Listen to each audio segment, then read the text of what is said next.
Ladies and gentlemen, welcome aboard. I'm TCaptainX. If you want to improve your gameplay in Call of Duty Black Ops 6 and take your gameplay from a bot to a pro, then this is the video for you. If you don't know me, I've been nearly a 5 KD ratio player over the last year in Call of Duty Warzone. Been playing Call of Duty since the beginning, like Call of Duty 3, which is making me feel very old. And I've made multiple videos like this in the past with tons of positive testimonials from players about how much they were able to improve their Call of Duty gameplay because they follow my tips. In this video, we're going to be covering the most optimal controller settings for your own playstyle and explaining what all these different and new settings actually do in Black Ops 6, because there's a bunch of new ones, and then showing you guys a few tips and tricks that you can do to improve both your aim and movement in game. So we're going to start out in our controller settings on the very first tab here, and we're going to first start with our button layout. Now this depends completely on what type of controller you're playing on. So for most people, if you're playing on a controller that does not have additional buttons like paddles or back buttons, default is probably not the best button layout for you. Instead, it's going to either be at least tactical, but really most ideally it's going to be bumper jumper tactical. Now if you've never played like this, it is a bit awkward, but it's going to give you a big advantage when it comes to your movement. What this does is it makes L1 your jump, and then R3 is going to be your how you slide. The benefit for this is that we can jump and slide at the same time, but we never have to take our right thumb off the analog stick, meaning we can aim, jump, and slide all at the same time. Now, I totally understand that this could be awkward for a lot of people, and it's gonna take some time to get used to, but this is your best advantage if you're on a normal controller. Another option you have though is you can play default if you switch your hand position to something called claw. So if you look at my hand cam here, you're gonna see I've taken my right index finger and I've curled it down over the buttons here. And this allows me to keep my thumb on the analog stick, but I can hit like my circle, my X, so I can jump, slide, I can switch my weapon, reload, all that without having to take my thumb off the analog stick. Now for me, I don't play with either of those options. Claw is too awkward and I just don't do bumper jumper tactical. Instead, I actually have a controller that has paddles on the back. So I have 4 paddles on the back. My bottom right is my crouch or slide. Bottom left is gonna be my jump.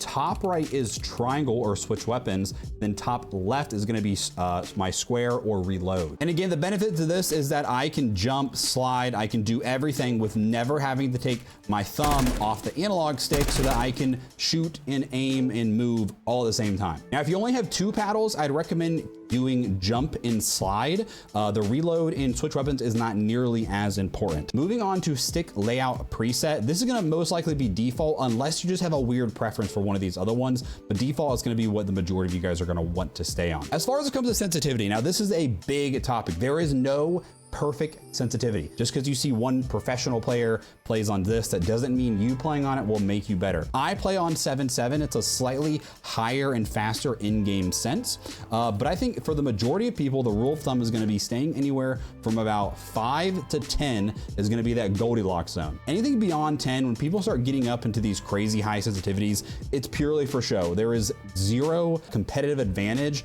besides you can move really fast and it looks cool. If you look at all the top pro and World Series of Warzone players or CDL players in Call of Duty, they are all playing well below 10. Most of them play either 6 or 7. So I just wanted to throw that out there. Now, if you have no idea, a really quick rule of thumb that we can do is you can pick a target. We're gonna use this vase here, and we can just kind of like practice flicking and stopping our aim. So you go off to the side here and then try to flick to it and stop. If you consistently aim short, so let's say I'm always flicking well short, your sense might be too slow. But if you consistently go way past it, your sensitivity might be too high. So practice a few times and see where you are. You know, I'm probably landing slightly short and then I go long. So I'm in the ballpark there. Now they have the settings laid out in a weird area. So we're gonna get to some other sensitivity things here in a moment, but just to keep going in order so things are easy, all of these presets, I would recommend you just leave off because we're gonna cover all of these in this video here. Bumper ping, I would generally recommend turning this off unless you just prefer it with the way your button layout is. But I think for most people, leaving that off is going to be advantageous. Now, swapping L1, R1 with L2, R2. If you're on a normal controller, I would probably say this is beneficial. This means you can aim with L1, R1, and then so you ADS with L1, shoot with R1. I don't do that because on my controller, I actually have something called digital tap triggers. So on my controller, mine are a mouse click. This is me fully pressing my L2. This is me fully pressing my R2. I have an additional button on the back here that I can toggle this in, and then now it's a full trigger pull. And then I can just go swap it back. Now I'm back to a digital tap mouse click. The benefit of this is, especially when it comes to shooting pistols, it makes shooting semi-auto guns significantly faster and easier to do. But if you turn this setting on, then it's a little bit better. It's not quite as fast as the digital tap, but it's much better than that full trigger pull. Another thing that I would recommend turning off is gonna be your controller vibration. Cool for campaign mode, but as far as like helping you be accurate and stuff, it's just gonna distract you. Dead zone inputs, this is a very, very important setting here. So when it comes to the most important one is gonna be the right stick minimum. What I would recommend you do is turn this as low as you can go. So we'll go all the way to 0 here and see if we zoom in here, you can see my crosshair is just barely moving. That is called stick drift. Now this amount of stick drift is fine, but if your controller looked like this, if you were not even touching and you're moving like very fast, then that is too much stick drift and you need to raise that minimum number. So for me, I like to play on 2. It's a very low dead zone and I pretty much have absolutely 0 stick drift on 2, maybe just ever so slightly, but something that small is perfectly fine. If you're having to get up in the realm of going above like 6, especially above 10, you probably want to try to invest in a new controller because that much stick drift or that high of a dead zone is going to make it very difficult for that very precise aiming. But generally, I think for most people, anywhere between 2 and 5 is going to be ideal. If you're a little bit heavier on the stick, you're not very good at being precise, maybe go more towards that 5. But if you like to be very precise and make those small movements, go as low as you can go, and you can go to 0 or 1 if you like it. I just personally, I like 2 a lot. Usually for my left stick minimum, I just try to match that as long as I'm not having drift on that left stick and my guy is moving when I don't want him to.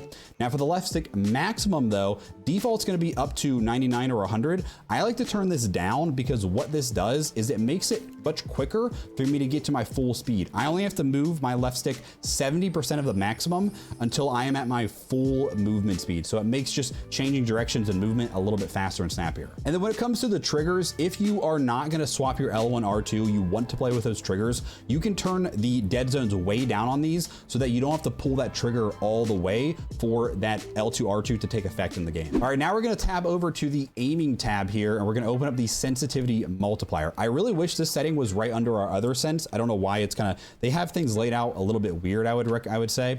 The most important one here is gonna be our ADS sensitivity multiplier. So this is going to be when we aim our gun, does our sensitivity change? I play on a 0.85, so that means when I'm hip firing, my sense is 100%, but when I aim, it's 85% of my hip fire at a 0.85. So basically that just means I can move around and be really fast, but when I aim, my sense is a little bit slower, allows me to be a little bit more accurate. Now for most people, I would say a range of 0.6 to 1 is fine. When we look at some of the top players, people like Biffle, who's one of the best players in the game, he plays on 6.6, 1 ADS, which is a very, very common sensitivity.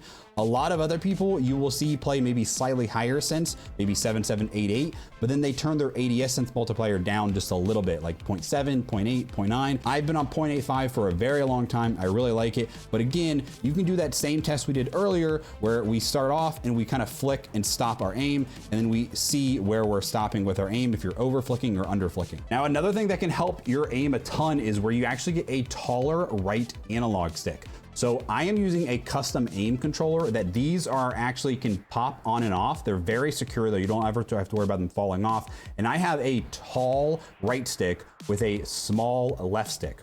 If you don't have a custom controller like this that has the ability to do this, you can also invest in something called a Control Freak. They're like 15 bucks on Amazon. They pop on top of your analog stick, similar to how this does to give you extra height. And the main one you want to do it on is your right stick. You don't really need it for the left one, but it's going to give you more surface area to aim with and just allow you to be more accurate. Now, I've talked about my controller a lot already in this video. So if you guys are interested, I'm going to show you guys how I build my custom controller. This is aimcontrollers.com. They do ship outside of the US as well to a lot of different European countries. They make these in PS5, PS4, and Xbox. I'm using a custom PS5 controller, and I'm going to show you how to build one. They also have some pre-designed ones as well.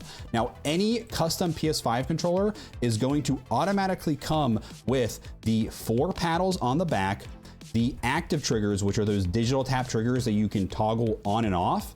And then also a lifetime warranty on any of the modded parts if they break. So obviously there's tons of designs. I do have my own custom design here if you want to support me and get that as well, but there are tons. Another cool thing is that these have snap panels where you can actually pop off the front plate and then you can switch these out. So maybe you're like, I'm going to get the TCap design, but I'm going to also go buy snap panels where you can, there's a custom snap panel designer. You can make your own custom designs by just laying images on it.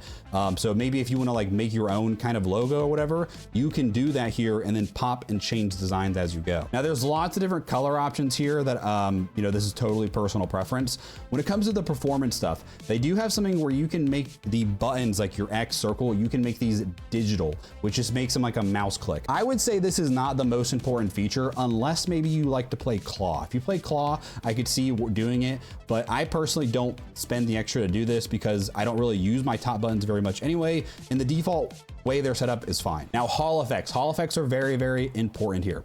Hall effects, it is an extra charge, but what Hall effects are is it basically makes the inside of your analog stick function from magnets instead of a actual physical contact. The benefit to this is that Hall effects should never get stick drift. Stick drift was when you're not touching your controller and your controller is just automatically drifting off in one direction. Because the Hall effects, you can reset the magnets here. One thing to note is the sensitivity tends to feel a little bit different compared to the default ones. I use the default ones. I do not personally use Hall effects, but plenty of my friends that have gotten these do use the Hall effects. And they basically said, yeah, I turned my sensitivity down by 1 notch, and after a few days or weeks, I got used to it. No big deal. I personally, I've never really had stick drift issues. I've had this controller for like over a year now, I think, and I have no stick drift on it.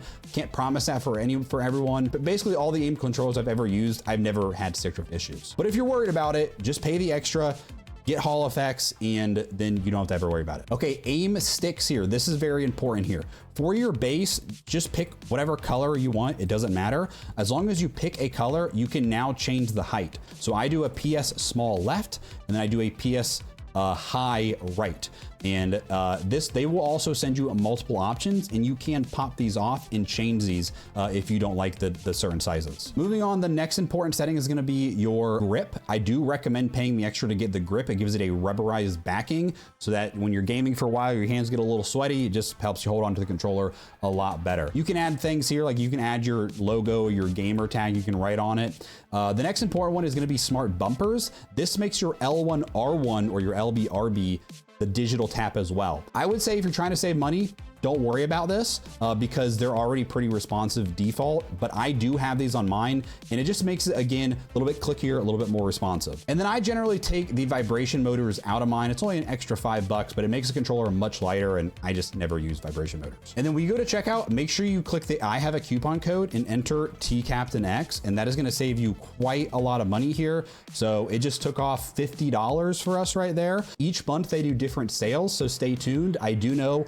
usually around Thanksgiving and around Christmas, they do some pretty big sales, but the sale going right now is also a very solid one. So if you want to get it, I don't think you're going to save much more money by waiting either. All right, back to our in-game settings here. The rest of these sensitivity multipliers, this is completely personal preference. The only one thing I would say to consider is your focus multiplier. This is when you're aiming with a sniper and or a large scope and you hold your breath or focus. You could turn this down some so that your sensitivity is lower and making it easier to line up those really long, precise shots. But personally, I like to leave mine on 1. Look conversion, 99% of you are gonna keep this on standard, but if you're over the age of like 50, you might wanna play on inverted if you're used to doing the backwards where up is down and down is up. And then aiming advanced settings here, there are a few important ones here. ADS sensitivity transition timing is an interesting one. Instant or gradual is what I would recommend. I've always played on instant in the past, but I'm actually gonna try out gradual. Basically what this does is as you're aiming the gun, when it goes from hip fire to aiming, your ADS sensitivity multiplier will be applied slowly. It's not a big deal on a 1x scope, but on like a 3x scope, you kind of feel it more as you aim in. And so it'll slow down as it aims in, whereas instant would change your ADS sense. It would apply that the moment you press L2. Now for the third person correction type, just leave this on to assist probably. This is gonna be more like for zombies and won't really matter much in multiplayer. Aim response curve type. This is another very, very important setting. This hasn't really changed from the last Call of Duty. Dynamic is what 99% of the top players are using. What dynamic does is when you are just barely pressing our stick, it's going to be a little bit more sensitive and a little bit snappier. But in that mid range, when we're kind of moving at a moderate amount, which is where we're going to be moving our stick most of the time when we're trying to, correct our aim, it really slows down our aim. But when we go all the way, it ramps it way up and allows us to move. So basically what dynamic does is it allows us to have very quick and snappy movement, but much slow and precise aim for longer ranges. Standard is just going to be that same thing, and it's just going to gradually ramp up the whole way.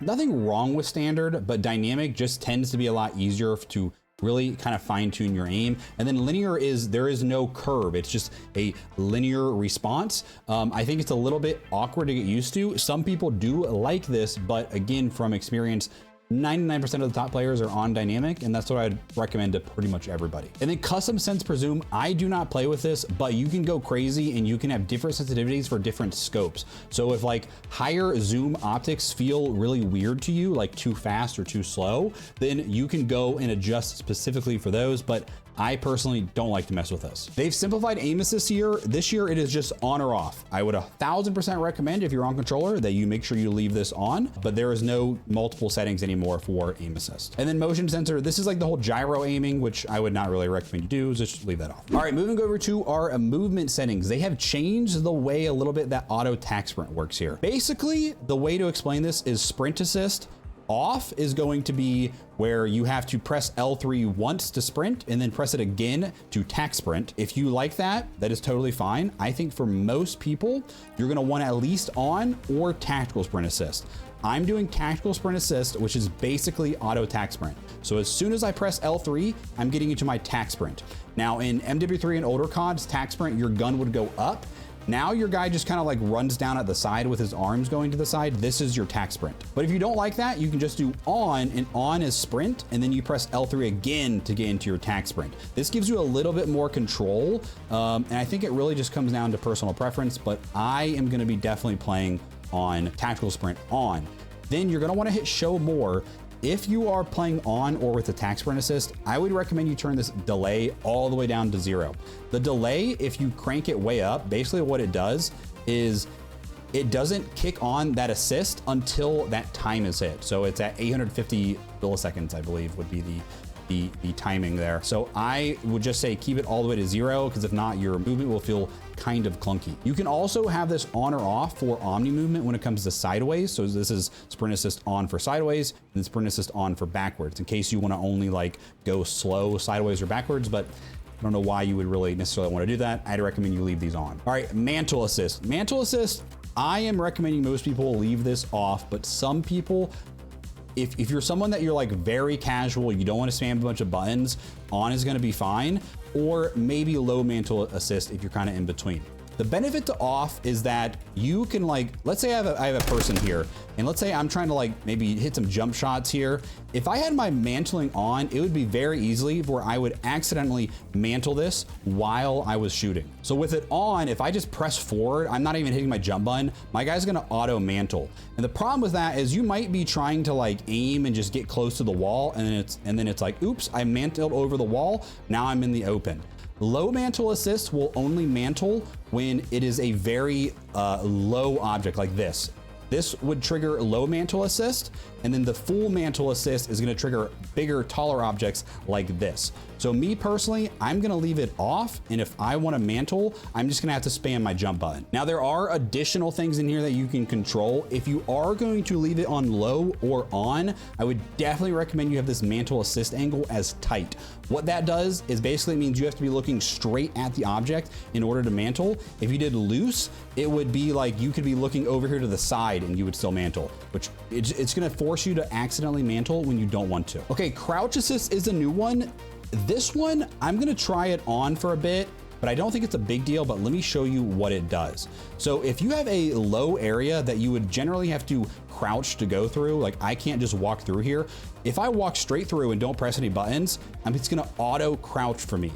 I don't think this is ever going to accidentally, you know, crouch when you don't want to, but it's not perfect. If you run a little bit like off at an angle, it won't do it. You have to kind of be straight on, and even sometimes it's still goofy, and sometimes it just doesn't do it. So it's not perfect, but if you're like lined up and you're sprinting into it, it's fine. And I don't think it's going to cause any issues where it accidentally does it. So I think for most people, crouch assist on will be a good thing. You can also go in here and make it so it only fires if you're tack sprinting, which wouldn't be a bad idea either. Okay, corner slice. This is an important one, and a lot of people may like this or may dislike this. Corner slicing is when we ADS on a wall, your guy bobs out. See how he angles out here as I get closer to the wall? It's kind of that Rainbow Six Siege, like peeking style. This is automatic when we have this on. I'm going to leave this on because the benefit of this is when I'm sliced like this and I'm leaning out, less of my body is exposed, and it's going to allow me to kind of have play off cover better, and I can hit kind of these cheeky shots off cover and protect more of my body. Whereas if I turn it off, I have to peek farther out and more of my body is exposed. Now, I understand though, some people find that bobbing, the in and out, is kind of like disorienting. I think it's just something you're gonna have to get used to, but if you hate it, I think it's fine, turn it off. It's not gonna be a huge deal, but I'm recommending most people leave that on. All right, slide dive behavior. This is another very important setting here.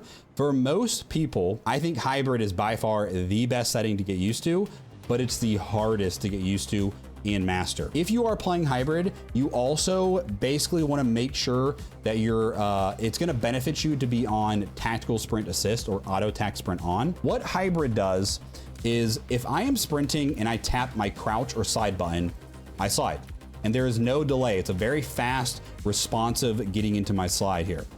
If I want to dive though, I have to press L3. So I press in on my left analog stick like I'm sprinting. Then when I hit slide, I dive. So as long as you are good about never pressing L3 unless you want to dive, hybrid works.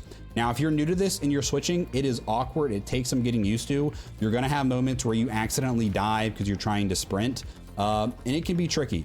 If you're just like, TCap, I can't do it, I hate it, I would actually say slide only is gonna be our best one. Diving is very good in this game, but it's not as strong as sliding. Slide canceling around corners is far better. Diving is more of like a cool thing to do. It's best used to get away. Like let's say I'm getting shot and I'm trying to dive and out of here so I can get away. That's when you want to dive. You do not want to dive around a corner and shoot because there's a big delay when you land. It's very awkward and jarring when you land to hit your shot, and then we're kind of stuck here and we can't move. Versus me sliding in and then being able to weave in and out and jump. It's just much faster and more efficient to slide.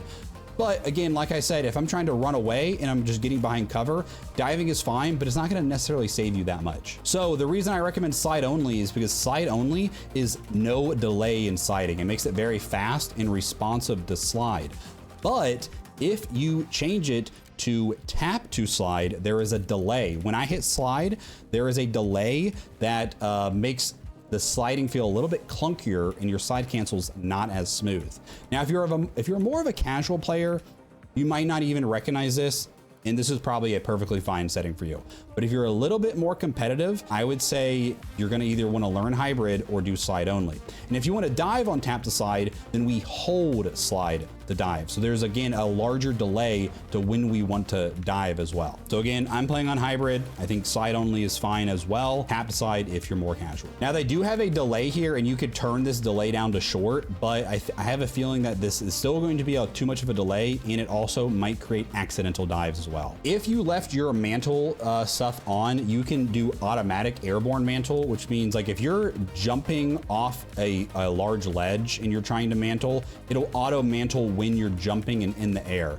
It's gonna be more important in Warzone, but again, it's gonna still trigger accidental mantles, so I would just recommend you leave all of these off. Sprint restore, I would recommend you leave on. What sprint restore is when we run out of our tac sprint, your guy is gonna automatically slow down. Okay, he just slowed down, he lost his tac sprint. If I keep sprinting, I'll regain it and then I automatically go back in the attack sprint without having to press L3 or do any buttons. Slide maintain sprint, I would also recommend leaving on, especially if you kind of struggle with slide cancels. What this does is if I'm pressing forward, if I hit slide and I just keep pressing forward, my guy automatically gets out of the slide and starts getting right back into a sprint, and it makes slide canceling just much more fluid and easy. But if I turn this off, if I slide, my guy will stay in a prone, and then I have to hit jump or stand up again, or my sprint button, and it just, if you want to stay in a toggle or in a crouch, that's fine, but I would say leaving it on is going to be a better setting. Not really much parachute behavior in multiplayer, so I would just recommend leaving this off, but it really doesn't matter. Mantle cancels reload. This one doesn't really matter much if your mantle stuff is off, but mantle, if it's on, once you mantle, you'll stop reloading. Going into the movement advanced settings here, again, if you are going to not play on the auto attack sprint or the tactical sprint assist, I would recommend you change it to single tap run, because what that does is pressing L3 once will get you straight to your attack sprint. Otherwise, if you do double tap or single tap sprint, you have to tap L3 twice to get into your attack sprint. Plunging underwater, this is personal preference. I like free. This just means as soon as you look down, your guy goes underwater. But if you do trigger, you have to press your sprint button to dive underwater. And then sprinting door bash, recommend turning this on. You can sprint through a door, but if it's off, you have to actually hit your interact button to open a door. And then vehicle advanced settings, really hardly any vehicles in the game at the moment, so that's just what I have on for now. All right, going over to our final controller setting tab, combat here. Aim down sight behavior, make sure this is on hold, not toggle. You're not gonna wanna do that, pinky promise. Weapon mount activation, this is personal preference. This is how you mount. So I do ADS plus melee, which means I hold ADS, I hit my melee button, now I mount, I have less recoil, better aiming, idle sway when I do that.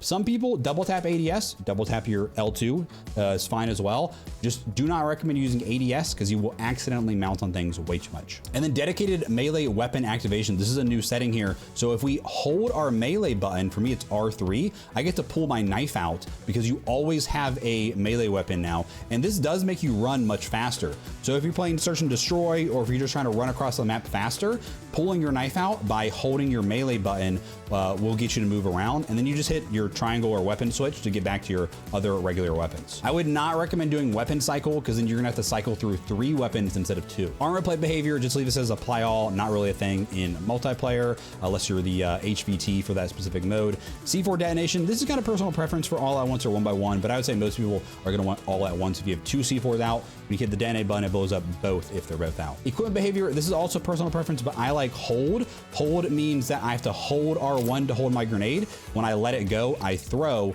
Whereas if I did toggle, you would hit it once and then you hit it again to throw. For manual fire behavior, if you have a really slow trigger finger and you're using a manual or burst gun, if you change this to hold, you can just hold down your shoot and the guy will automatically burst or shoot the semi-auto gun without having to spam your trigger button. However, the fire rate is generally slower than what you could if you have a decent trigger finger. And then going into the combat advanced settings here, one of the important ones I would say here, for change zoom activation, if you have a multi-zoom optic, this is preference, whether you use your sprint button or your melee button. I just like to do sprint. Weapon mount exit, I would probably leave this on short delay because if you do instant, you can accidentally unmount by just very slightly pressing your left stick. So I like short delay, it just means you have to have a short time of pressing your left stick to unmount off a wall. Now, interact reload behavior, this one is important here.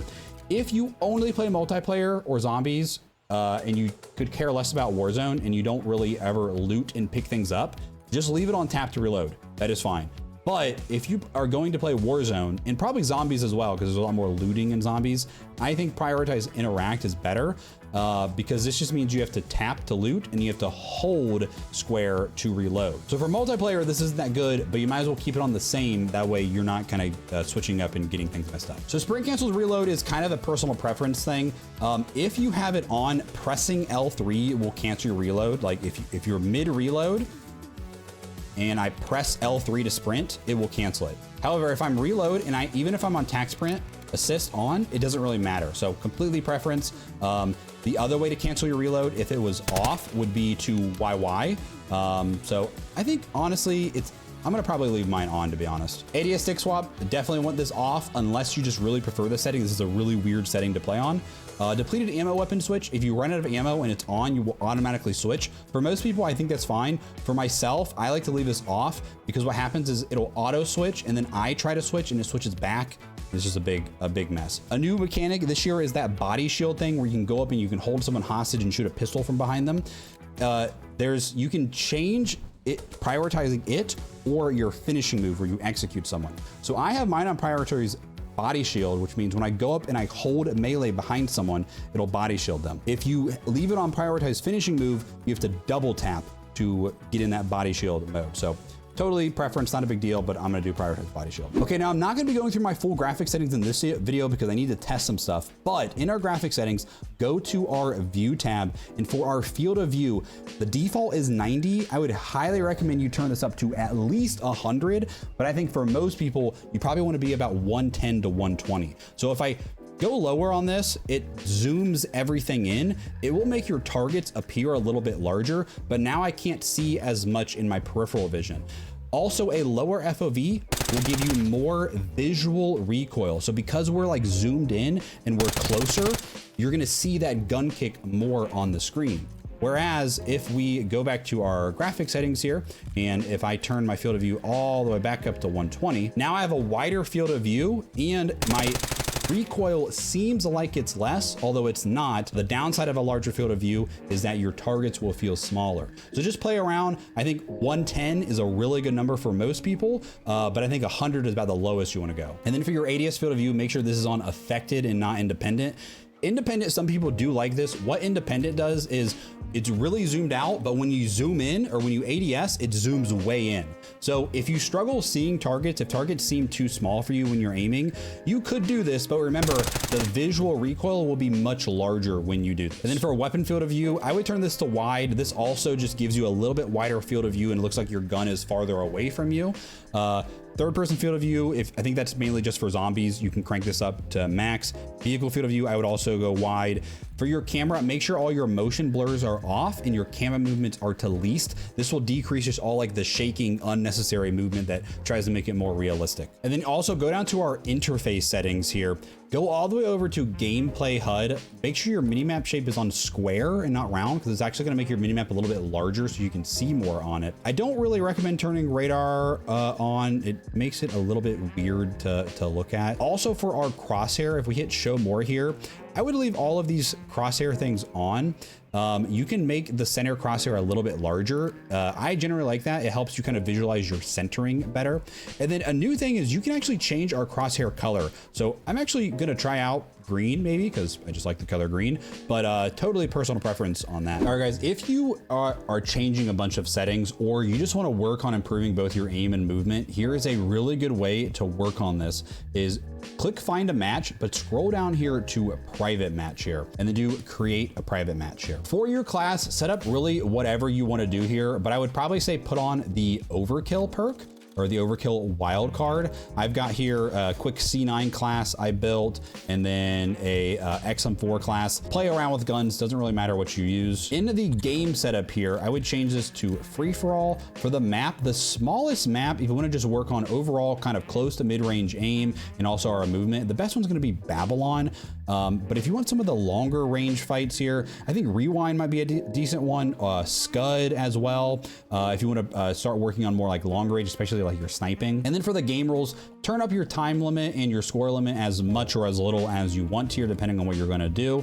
If you want to really work on your aim and start preparing for Warzone as well, you could turn your health way up, but for multiplayer purposes, I would maybe turn it up at least some to help work on our aim. If you want, you can turn your minimap on as well, and then keep going over here, and we can increase our field upgrades just if we want. Score streaks will be off. Health still can be on. That's also personal preference here. And then we're going to add a bunch of bots here. It looks like the max we can do is 11. If you're brand new, you're kind of struggling, you're just playing around with new settings, just leave them on recruit. But if you want to really work on your aim and movement, turn them up to regular. So if you're new to the game, you can get in here and you can start working on movement, kill some bots. Again, Totally up to you whether you leave the health on lower or higher, and just practice because the aim assist does feel a bit different than here.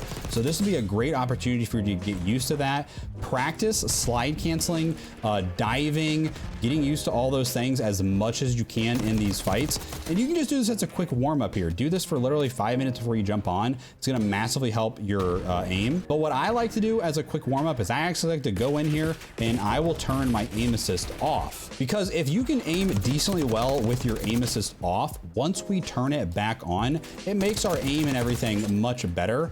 And again, I'm working on my movement as I do this. I'll maybe kill 25, 50 bots as a quick warm up.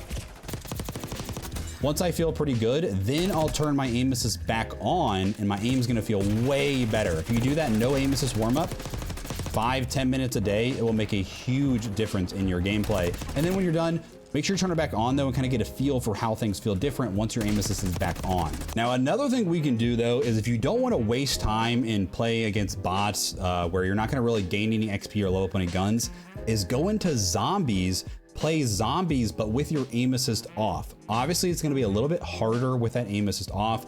Your aim's going to feel pretty wonky. You might not get as many rounds and stuff, but you're still going to be getting that level XP so you can level up your guns.